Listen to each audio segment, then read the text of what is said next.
Hello everyone, in this video let us see the comparison of flat belt and V belt. First, cross section. Cross section of our flat belt is rectangle, in our V belt is trapezoidal shape.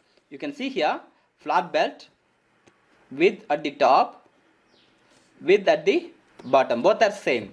In case of V belt, width at the top, width at the bottom, both are not equal. Here width at the top is greater than width at the bottom.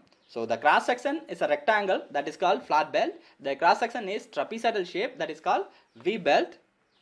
Application wise, this flat belt can be used to transmit the power more than 5 meter distance. If two shafts located more than 5 meters apart, we can go for flat belt.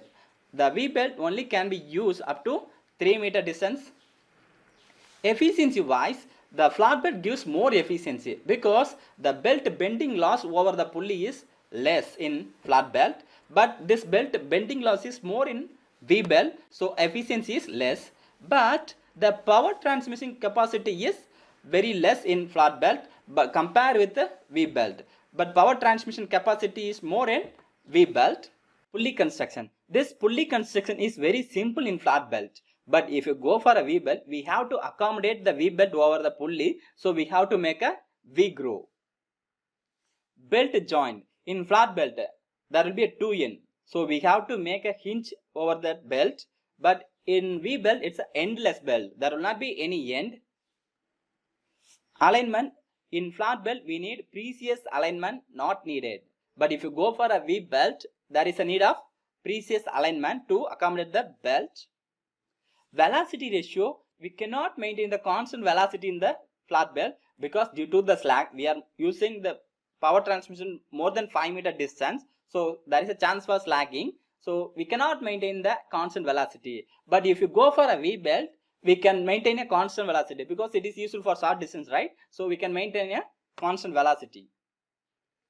Speed reduction. In flat belt, speed reduction is less possible because there is only one pulley. Suppose if you go for a stepped pulley, that is possible, but in V belt there will be a stepped cone pulley, right? So if you shift the belt from one pulley to another pulley, that is possible. Operation. In flat belt, it's a noisy operation. V belt, it's a noiseless operation. Why? Because we are making both end hinged, right? So when this hinged end passing over the pulley, it will make noise. But there is no end in our V belt, so there will be less noise. Surface contact. In flat belt, only one surface is going to contact with the pulley. But if you go for a V belt, there is a two trapezoidal surface, right? That surface is going to contact with the pulley. So power transmission will be more. Slip.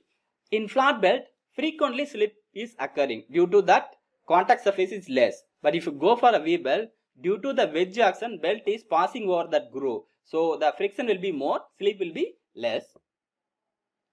Space requirement. In flat belt, it occupies large space because when both are located more than 5 meter distance, we can use this flat belt. So it occupies more space, but V belt having compact space. It can be used for less distance, right? So it having compact space. For same coefficient of friction, angle of contact, tension, flat belt having less power transmission capacity, but V belt having more power transmission capacity. Belt location. This flat belt can be used only for the horizontal direction. If you use in vertical direction, there is chance for belt falling. But in V belt, you can use for any direction. Direction is not a matter in V belt.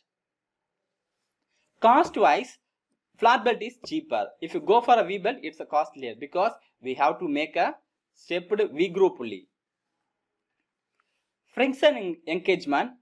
In our flat belt, outer surface of the pulley is going to contact, but in V belt, lateral wedge surface is going to contact. This wedge surface of the belt is going to contact with the V groove of the pulley.